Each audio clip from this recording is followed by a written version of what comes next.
Hey everybody, welcome back to the Literate Texan. My name's Randy, I'm your host. This is my weekly wrap up of what I read for the last week. I believe it was like September 14th through September the 20th. And yeah, that's right, September 14th through the 20th. I keep notes now. I'll never work from a script, but I think I'm always going to be working from notes now. But at any rate, it's a pretty good week. I got a lot of reading done. I read 5 books total.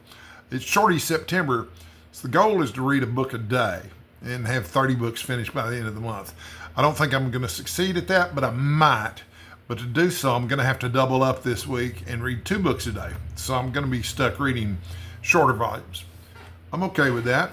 You know, I'm having to read shorter volumes anyway to finish a book a day, so they might as well be even shorter.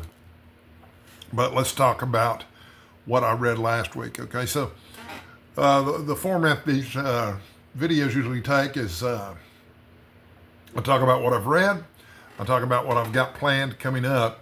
This week was really the week of Henry James. I read 3 Henry James books in a row. They were shorter Henry James books, but they were really good. But I surprised myself, and maybe I'll surprise all the viewers.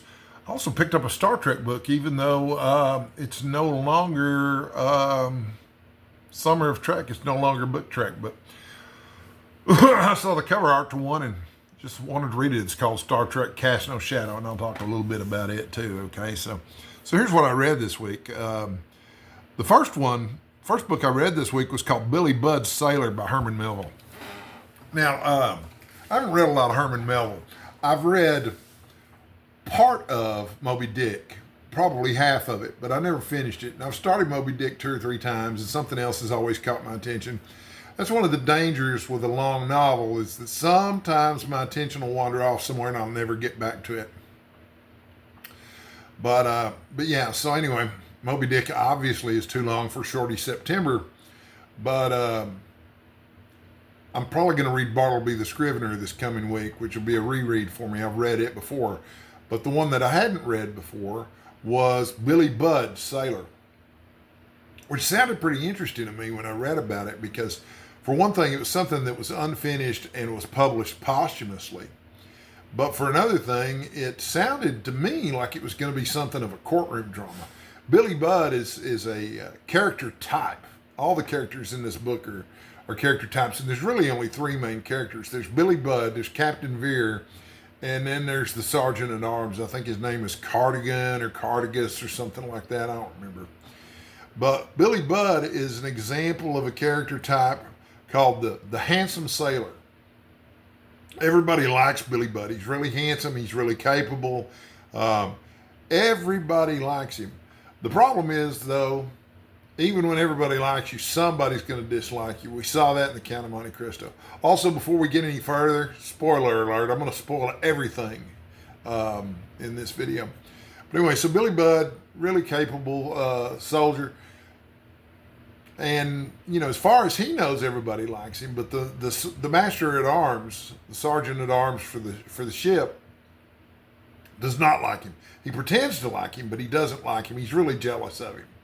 So eventually, he goes to the captain of the ship, Captain Vere, and accuses Billy Budd of being involved in a mutiny. Okay, mutiny was, at the time, a real hot-button issue in the English Navy. I guess there'd been a mutiny on a real ship, and this is real life stuff. But there'd been a mutiny on an English ship, and so they were real worried about it and stuff. But Captain Vere just can't believe it because everybody likes Billy Budd. Why would he mutiny, whatever? So he brings Billy Budd in, you know, so they can ask him about it, so that he can face his accuser and they can ask him about it. Well, Billy Budd, besides being handsome and extremely capable, also has a little bit of a stammer. He gets a little nervous when he's put on the spot. And in this case, he gets real nervous and real frustrated. And while he gets so frustrated, the master at arms who's accused him of trying to start a mutiny just keeps messing with him. He just keeps poking at him. He just keeps needling him. And finally, Billy Budd just gets so frustrated that he punches him. Just hauls off and hits him. Problem is, Billy Budd's a real badass. So when he punches and hits the master at arms, he instantly kills him. One shot, man, one shot, and he kills the guy. So now You got Billy Budd, who's basically innocent. He hadn't done anything up till this point, but it's illegal for you in the English Navy, and it's a capital crime, in fact, at this time in the English Navy to strike a superior officer, just strike him, much less kill him. So he's wound up killing him. Well, and Captain Veer, he's about 50 years old, and he really likes Billy Budd. He's feels like kind of a father figure to him. So, he's got to decide, okay, what are we going to do? Are we going to follow military protocols here and the letter of the law and kill Billy Budd, execute him? Or are we going to find a way to show him some mercy? And they're so worried about mutiny at the time that they wind up going in the direction of following the letter of the law. And so Billy Budd winds up being executed. So that's the whole story. And the captain eventually dies later, but he's still feeling bad about having executed Billy Budd. And Billy Budd was his dying words. Billy Budd, when he's being executed, I think he's hanged. The last words out of his mouth is, God bless Captain Veer. He hadn't done anything wrong. And but anyway, I didn't like the book. Okay, I'm just going to be honest with you. I didn't care for it. It was way too long. It's 150 pages long, something like that. Maybe 140, 130. But I mean, there wasn't much happen. Melville throughout the book just keeps digressing and talking about military history and military philosophy. He's talking about a lot of stuff that would be of no interest to anybody who doesn't have interest in a lot of seafaring tales. I thought we were going to get a really interesting early example of a courtroom drama, but there's not much courtroom drama to speak of. There's not much drama or anything to speak of. I mean, this book could have easily been told in 40 or 50 pages as a short story. So anyway, the week was off to a bad start. I mean, it just wasn't that good. I didn't care for it. Now, a lot of people consider Billy Budd to be one of Melville's big masterpieces. I'm not one of them. Maybe I need to revisit it at some point, but it didn't do much for me. Okay, so I followed that up with a story or a book called The Aspirin Papers. Not aspirin like you take for a headache, but aspirin, Aspern. And this is the first of the Henry James books that I read. It's a fairly short novel, but this one I absolutely loved. The idea between the Aspirin Papers was there's a poet named Dave Aspirin, been dead for many years. And the main character in this story is a literary critic who's obsessed with him. And I believe this was based in part on a real life story having to do with Shelley. But anyway, he wants to get his papers, what papers are left from him. And he comes to realize that the former lover of David Aspirin is still alive. She's living in Venice. And he suspects that she has letters and papers from Dave Aspirin, and he wants to have them desperately. He's not the only literary critic who thinks this. Other literary critics have approached her about getting their hands on the paper, and she's been completely standoffish about it. So he decides to be a little more, canny in terms of his, a little more manipulative in his terms of trying to get this. So anyway, this woman, the former lover of the poet in question, is probably close to 100 years old. And she lives in this palatial estate there in Venice that's falling apart because she's poor and she doesn't spend much time in the extra rooms. The place has got extra rooms. But she does live there with her niece, who's older, middle-aged maybe, but she's a spinster. And she's plain. She's not particularly homely or anything like that, but she's not attractive either. But this, the main character, the literary critic, decides that he's going to go in and he's going to befriend them, especially the spinster, even if it means seducing her, so that he can get his hands on these papers. And there's a little game of psychological warfare going on between him and the old elderly aunt because, she doesn't necessarily want to let on that she even has these papers, and he doesn't want to let on that he wants these papers. But he convinces them to rent him a room since they've got so much space and they're obviously so poor. And while he's renting the room, he sort of starts a little bit of a whirlwind romance with the niece. And she sort of takes his side. And Finally, the aunt dies. She's old, but not until after she's told Ashburn, "Look, you're never getting these papers. I'm not giving them to anybody. They're private." So she dies, and so now he's got a chance to get a hold of these papers because he's befriended this niece, and they belong to her now because she's inherited them from her aunt. But she doesn't want to give them to him. She explains to him that her aunt would have hated that, and she feels obligated to honor her aunt's last wishes. But she does have a loophole for him. She says, if we were married, you'd be family, so they'd belong to you too, and then of course you'd be allowed to look at him. So basically, it's a ploy for her to try to get herself married to this guy. And he's not going to do it because he's younger, he's charming, he's probably got his choice of a number of women. So he tells her no. He leaves for a couple of days. Then he starts thinking about it, becoming more and more obsessed with getting his hands on these papers. And he decides, it wouldn't be that bad getting married to her, and I'd get these papers out of the deal. So, yeah, I think I'm going to go ahead and go for it. So he goes back to offer to take her hand in marriage. And she's in great mood. She's real happy. But it's because she's reconciled herself to the fact that this guy isn't going to marry her. And she's burned all the papers. They're all gone now.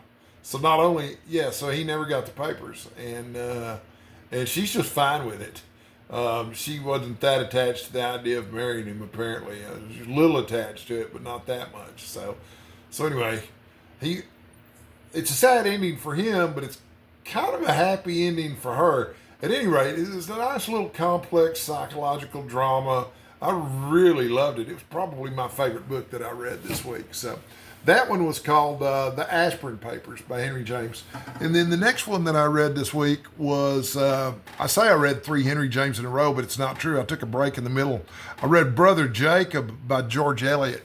George Eliot was a contemporary of Henry James, and they were both psychological realists in terms of what kinds of novels they wrote. Eliot was a little more concerned, and George Eliot's a pseudonym, by the way. George Eliot was a woman, but she wanted her literature to be taken seriously by people, and the only way to do that at that time was to have a man's name, because if you wrote under a woman's name, they'd think that your literature was light, written for women by women, so to speak. But Brother Jacob, the main character in the story, I don't remember the main character's name. He changes it at one point anyway. But Brother Jacob is the interesting one. But there's this young man, and he's very young, but he goes to a confectionery shop. And he finally decides that a confectionery must be the most beloved man in town by everybody. And has probably got the best, chances of anybody at anything. Because who doesn't like sweets, right? So he decides that's what he's going to do. He's going to become a confectionery. But he's just barely old enough to go out on his own, but he doesn't have any money, so he steals some of his mom's money. But he's also got an intellectually disabled brother named Jacob. And he almost isn't able to leave town with the money that he's stolen because Brother Jacob has caught him. And he's got him convinced that if he buries these coins, when he digs them up, they're gonna turn into these sweet lemon lozenges that he's real fond of. But at any rate, he does eventually fool the brother, leave town. He goes to the West Indies, and he's convinced that he's going to have a lot of success in the West Indies because everybody there is black and he's white. And so by virtue of being white, he thinks he's going to do really, really well. Well, things don't go as well for him as planned in the West Indies, but he does learn to become a confectioner, and he does come back to his home, but he's in one of the little neighboring towns. So he opens up a confectioner's shop there and starts becoming very successful. He's making plenty of money, and eventually starts courting a woman. But then it just so happens his intellectually disabled brother shows up. And the problem is he has been going under an assumed name and created a whole family history for himself that's completely fictional. And now that his intellectually disabled brother has shown up, some of the other family shows up too, and he's outed as being a liar. He wasn't any of the things that he claimed he was, other than a really great confectionery. So people, are outraged because he's become a part of this community under completely false pretenses. So everybody starts to shun him. They don't buy their confections from him anymore.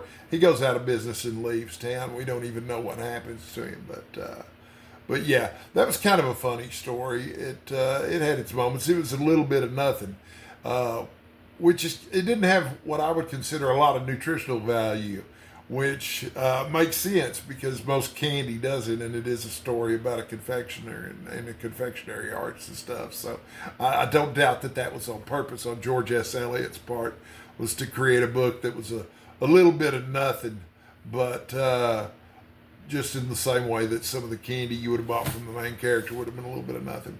But then I went back to Henry James after that with my fourth book of the month called The Beast in the Jungle. Okay, now this was my favorite book of the month. This is not a Henry James novel. Yeah, it is a Henry James novel. Forgive me. This is a Henry James novel. But The Beast in the Jungle, again, I'm going to spoil it for you, but I absolutely love this one. It's about a young man.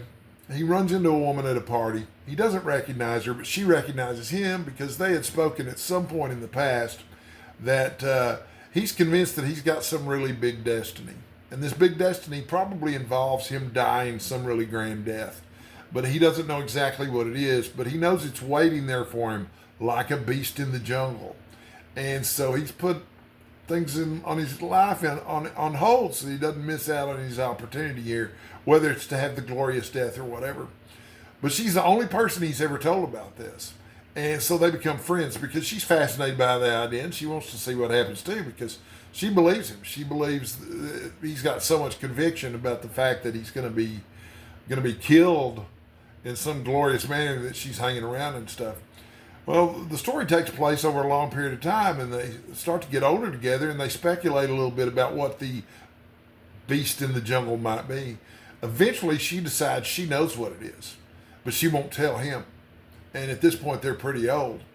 And then she dies. And so he goes to the funeral, he grieves, and he spends a year traveling the world, comes back to the grave, and he's an old man by now, too, because she's old, too.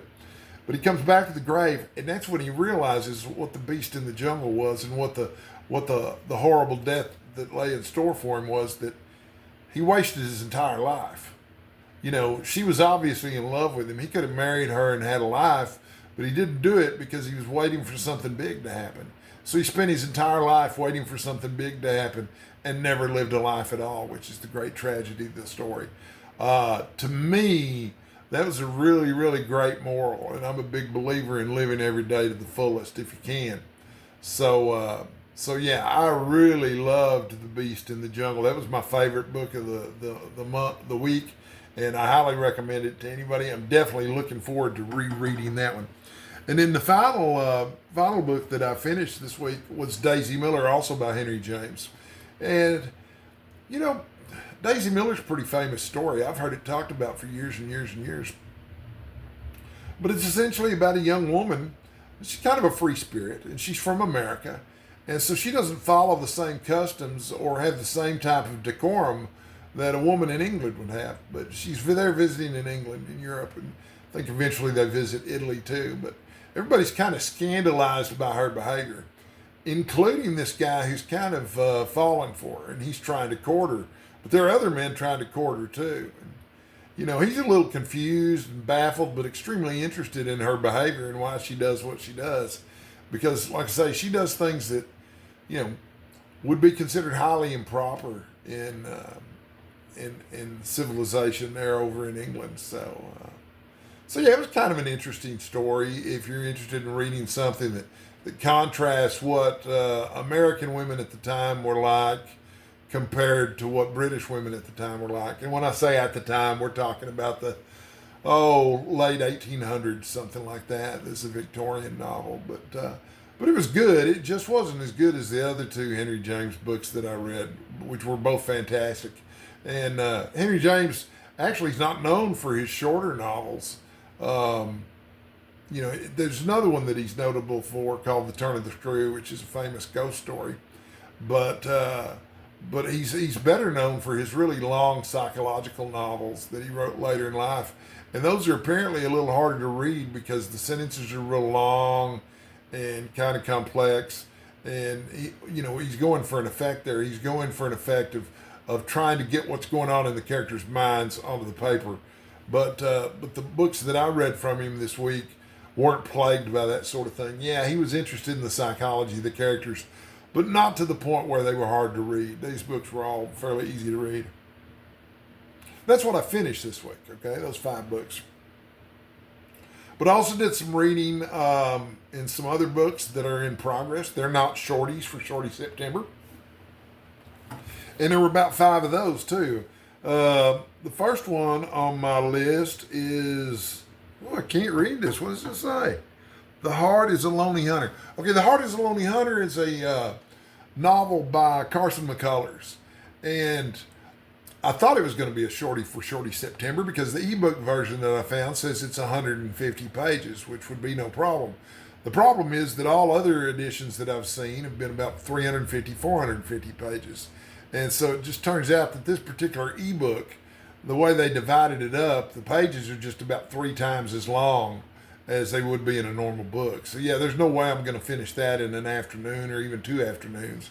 But I am still plugging along in it. It's really interesting. It's your typical Southern Gothic stuff. It starts off with these 2 friends who are both mutes, and one's extremely well dressed and the other one's not. And it's it's one of these books that are about these real quirky characters, which is typical of Southern Gothic. And I'll be talking more about Southern Gothic later this month because I've got a couple of big videos planned for that. But that was the first one that I'd worked on this month. Number 2, Deadpan. I told you about this one already. It's just kind of surreal. I'm not sure that I love it, but it's about a 1970s car dealer in a small town who wakes up one day and he's not a car dealer in a small town anymore. He's a stand-up comic and he's really successful. He doesn't understand that he's traveled to an alternate reality. And I think he's traveling to multiple alternate realities throughout the book, but I'm not entirely sure. So it's a little confusing. I'm hoping it's one of these books that has a punchline at the end that makes it all worthwhile, but I don't know that it will. I'm going to find out. I'm committed to finishing it. It's not so long that finishing it is going to be a big problem for me. So in the end, let's see. The Summing Up is a book by W. Somerset Maugham. He claims it's not a memoir. He claims it's not an autobiography, but it's basically a memoir and an autobiography. W. Somerset Maugham being a famous author of short stories, among other things. I think, to me, the most famous of his books is called The Razor's Edge. And it's only famous to me because it was filmed as a movie starring Bill Murray. Not a particularly successful movie either. But it's about a guy who's trying to seek enlightenment through Eastern philosophy. And the book so far is good.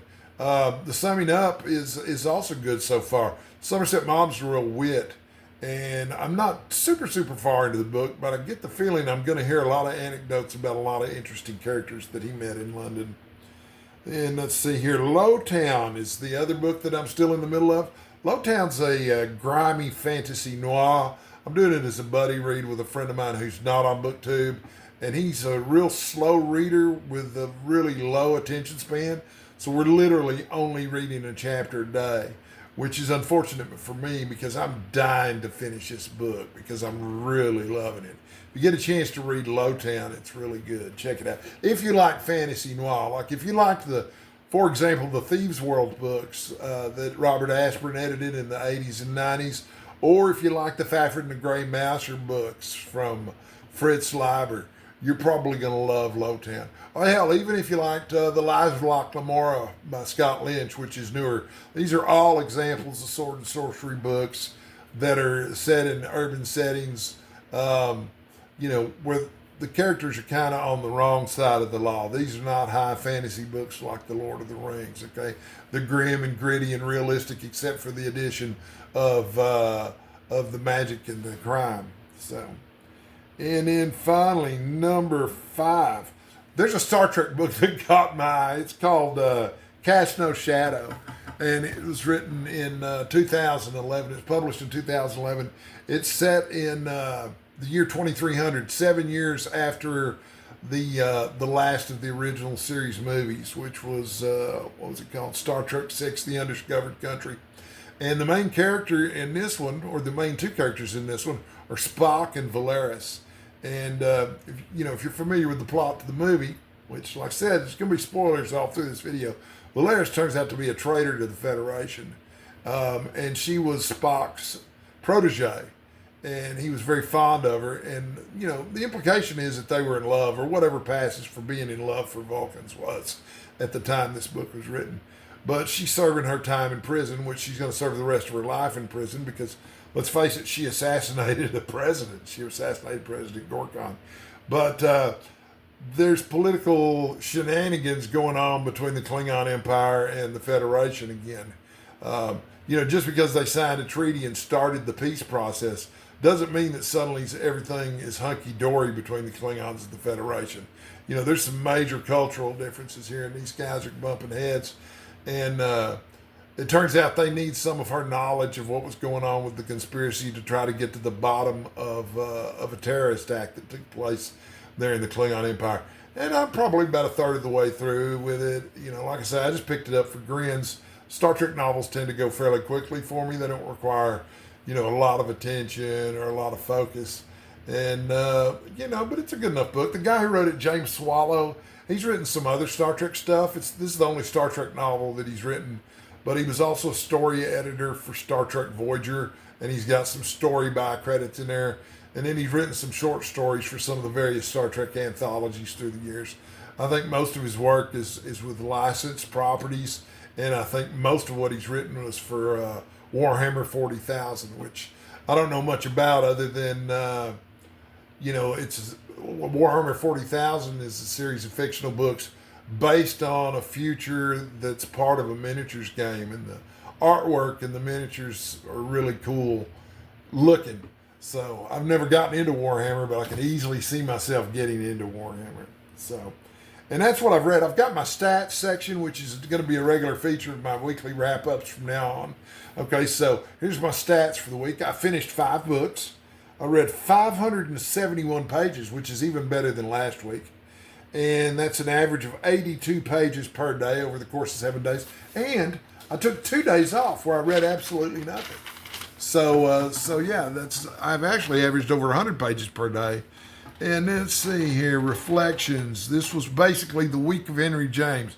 I'll remember this week of reading because it was kind of my introduction to Henry James. So I'll remember that. What other reflections did I have? You know what? It was fun balancing these shorter classics with some of the works in progress. I think that's a good way to go about this whole Shorty September thing.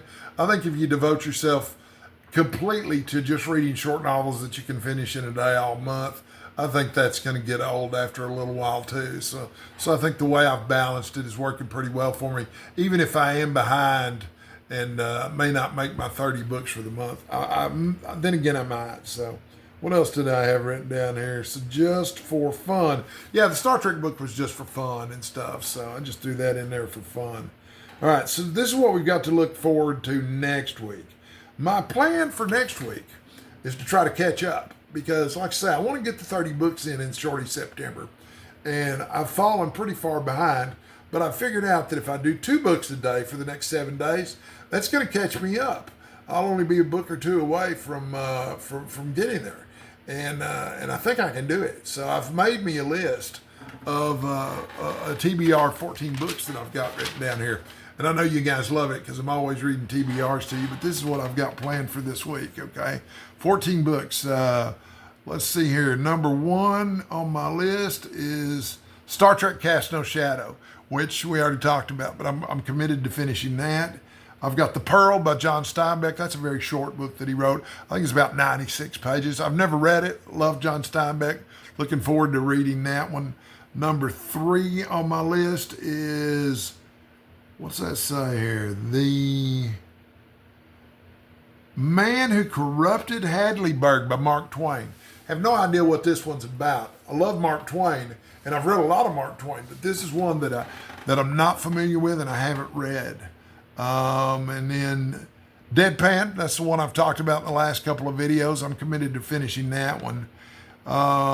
Then another Mark Twain book that I've been meaning to read for a long time, Pudd'nhead Wilson, which, if you've watched my previous videos, you know that was a recommendation from my dearly departed aunt, who I loved very much and who was a great reader and was an inspiration to me in terms of her reading. Washington Squares, another Henry James novel that I'm going to dig into, and I'm real excited about that. You know, part of me was tempted to just try to fill the rest of the month with nothing but Henry James. I liked it so much, and I'm still not convinced that's a bad idea, but I decided not to do it. I decided to go with variety instead. Maybe I'll do a Henry James month at some point in the future. What's next on this list? We've got, what's that say? Breakfast at Tiffany's by Truman Capote. I've seen the movie but never read the book, but I think it's about 100 pages long, so that ought to be fairly easy to read. And then, let's see, that was Breakfast at Tiffany's. The Call of the Wild by Jack London. You know, believe it or not, the only thing I've ever read by Jack London was a novel called The Sea Wolf, which I actually liked very much. But Call of the Wild, I think, is his probably most famous classic, maybe that or White Fang. I had both of those when I was a boy, but I never read either of them. My mom had bought me copies of them, but I didn't read them. I was kind of into science fiction when I was younger, and that didn't seem that interesting to me. Of Mice and Men is going to be a reread. It's also a short Steinbeck novel. I've read it multiple times, never gotten tired of it. I don't think I'll be tired of it this time, so I'm looking forward to that. Bartleby the Scrivener is on my list. I have mixed feelings about Bartleby the Scrivener. It's another one from Herman Melville. First time I read it, I thought it was absolutely hilarious. I just absolutely loved it. But then the next time that I read it, the second time that I read it, I wasn't nearly as amused by it as I was the first time, and I didn't like it nearly as much. So I'm wondering what this third reading of Bartleby the Scrivener is going to hold in store for me next week. Let's see here. What's next? We Have Always Lived in the Castle. That one's by Shirley Jackson, I believe. She's a good writer. That'll be good. And I think that might even qualify as Southern Gothic, but I'm not 100% sure. We'll see. Then Dr. Jekyll and Mr. Hyde by Robert Louis Stevenson. Really, really probably the shortest book on the list. Believe it or not, I've never read it, which is odd for someone who actually owned a bookstore that was dedicated mostly to horror books. That's what I used to do. And then finally, Ethan Frome by Edith Wharton is my final book on my TBR. So I've got a TBR of 14 books there that I hope to finish over the course of the next week, which will make next week a really big reading week for me if I accomplish all of them. If I don't, well, that's, if I don't, I just don't. So, and finally, okay, for you, I have a question in the comments. So I'm doing Shorty September. The goal is to read 30 books in 1 month. I haven't always kept a log of how much I read, but I know a lot of my viewers have always kept logs and stuff. But here's my question for you. What's the biggest reading month you've ever had? What's the month that you've read the most books in? If I read 30 books this month, that'll definitely be the biggest month I've ever had. I've had months where I've read 15 or 16 books before, but 30, just never done it. And yeah, I'm choosing short books, and really what counts is the number of pages. Even that is somewhat of an arbitrary number, because depending on the edition, some printed pages might have 250 words on them, while others might have 300 and others might have 200. I do know this though, now that I'm starting to get older, my reading has slowed down dramatically. I used to average 250 to 300 words per minute. But I'm definitely doing about 200 words per minute now. I've definitely slowed down to that. But yeah, so if you want to comment about that in the comments field, do. Also, if you're interested in Henry James, I want to hear your thoughts about the works in the comments below. And if you can recommend other books by Henry James that are better than others, that maybe I can add to future TBRs, let me know about those. And I might even talk a little bit more about Star Trek next week. I don't know. But until then, folks, stay sexy, stay hydrated. I'll be back with more videos, promise.